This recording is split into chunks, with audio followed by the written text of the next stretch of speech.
কয়লাখনির 1-2-0 foot গভীরে পড়ল এক যুবক। পশ্চিম বর্ধমান জেলার আসানসোলের জামুরিয়া থানার কুনুস্তরিয়া এরিয়ার নর্থ শিয়ারসোল খোলা মুখ খনির অদূরে শুক্রবার ভোর 4:30 নাগাদ এই ঘটনাটি ঘটে। অভিযোগ, এক পরিত্যক্ত অবৈধ কয়লা খনির কাছে নিরাপত্তা রক্ষী হিসেবে থাকা সিআইএসএফের তাড়ায় ছুটে পালাতে গিয়ে খনির গহ্বরের প্রায় 1-2-0 ফুট গভীরে পড়ে ওই যুবক। বছর 3-8 রানীগঞ্জ থানার মহাবীর কলিয়ারির যাদবপাড়ার বাসিন্দা ওই যুবকের নাম ভীষম রায়। প্রায় 1-5 ঘণ্টা পরে সন্ধে 7টা নাগাদ স্থানীয় এক যুবকের তৎপরতায় কয়লাখনির ভেতর থেকে ভীষম রায়কে অচৈতন্য অবস্থায় উদ্ধার করা হয়। সেখানে এক চিকিৎসক পরীক্ষা করে তাকে মৃত বলে ঘোষণা করেন। মৃতদেহ উদ্ধার হওয়ার পরে গোটা এলাকায় উত্তেজনা ছড়িয়ে পড়ে। এদিন সন্ধ্যা 6টা পর্যন্ত স্থানীয় মানুষ থেকে ইসিএলের মাইন্স রেস্কিউয়ের দল সন্ধান চালালেও তার খোঁজ মেলেনি। তবে তার আগে ওই গ্রামের বাসিন্দা বিপদ গোপ নামে এক যুবক দুপুর 3টে নাগাদ নিজে প্রায় ওই কয়লাখনির 1-0 ফুট গভীরে নেমেছিলেন। সে দেখে একটা সাইকেল ওই খনির ভেতরে একটি জায়গায় আটকে আছে। সেই সাইকেলটিকে পরে সে দড়ি দিয়ে উপরে তুলে আনে।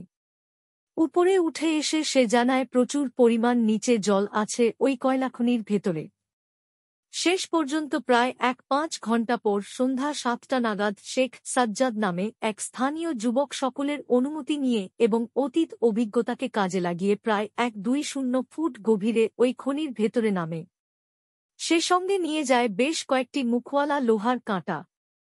জলের চারিদিকে ওই কাঁটা দিয়ে সে ঘাঁটতে থাকে। তখনই একটা কাঁটাতে ঘাঁটতে ঘাঁটতে নিখোঁজ হয়ে যাওয়া যুবক আটকে যায়। তারপর দড়ি দিয়েই তাকে অচেতন অবস্থায় উদ্ধার করে নিয়ে আসে। প্রাথমিকভাবে সেখানে তাকে এক চিকিৎসক পরীক্ষা করে মৃত বলে জানান। পরে পুলিশ তা হাসপাতালে পাঠানোর ব্যবস্থা করে। অন্যদিকে ইসিএলের মাইন্স রেস্কিউয়ের টিম সন্ধে 6টার সময় নিচে থেকে একটি লোহার সিঁড়ি যা খনির ভিতর বহুদিন ধরে ছিল তা উদ্ধার করে নিয়ে আসে। কিন্তু তারা নিখোঁজ ব্যক্তিকে উদ্ধার করতে পারেনি। মনে করা হচ্ছে কয়লার চোরেরা সম্ভবত ওই দুটি সিঁড়ি দিয়ে কয়লা কাটতে কয়লাখনিতে নামত।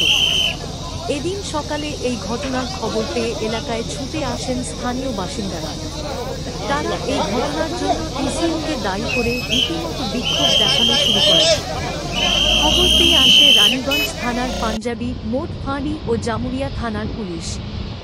আসে রানীগঞ্জ দমকলের একটি দলও। প্রায় 4 ঘণ্টা পরে স্থানীয় মানুষদের কাছ থেকে বারবার অভিযোগ পেয়ে ইসিএলের এক আধিকারিক এলাকায় আসেন। দুপুরে আসে ইসিএলের খনি থেকে উদ্ধারকারী একটি দল। যেহেতু এলাকাটি খুবই বিপজ্জনক ও গভীর, সে কারণে উদ্ধার কার্যে সমস্যা হয়। খবর পেয়ে এলাকায় এসে পৌঁছান আসানসোল পুর নিগমের রানীগঞ্জের 3-7 নং ওয়ার্ডের কাউন্সিলর তথা রানীগঞ্জ শহর তৃণমূল ব্লক সভাপতি রূপেশ যাদব, তৃণমূল কংগ্রেসের শ্রমিক সংগঠন আইএনটিটিইউসির স্থানীয় নেতা লালু মাঝি সহ আরও অনেকে। এই ঘটনার পরে ওই এলাকা থেকে 100 মিটার দূরে থাকা নর্থ শিয়ারসোল খোলা মুখ খনির উৎপাদন বন্ধ করে দেয় বিক্ষুব্ধ বাসিন্দারা। রূপেশ যাদব বলেন, ইসিএলের গাফেলতিতে এই ঘটনা ঘটেছে। দেখে মনে হয়েছে 1-2 বছর আগে এই অবৈধ খনি থেকে কয়লা তোলার পর তা ভরাট করা হয়নি। এটা ছাড়াও এখানে আরও কয়েকটি এমন খোলা অবস্থায় খনি পড়ে আছে দেখতে পেলাম। অবিলম্বে এগুলো ভরাট করা উচিত ইসিএলের। স্থানীয় মানুষজনেরা আমাকে জানিয়েছে এর আগে এখানে গরু ছাগল পড়ে মারা গেছে। ইসিএল এলাকায় এরকম কেন খোলা অবস্থায় থাকবে? ব্যবস্থা করতে হবে।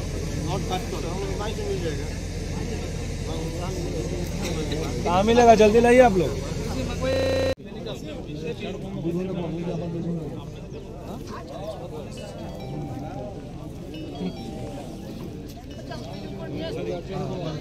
अच्छा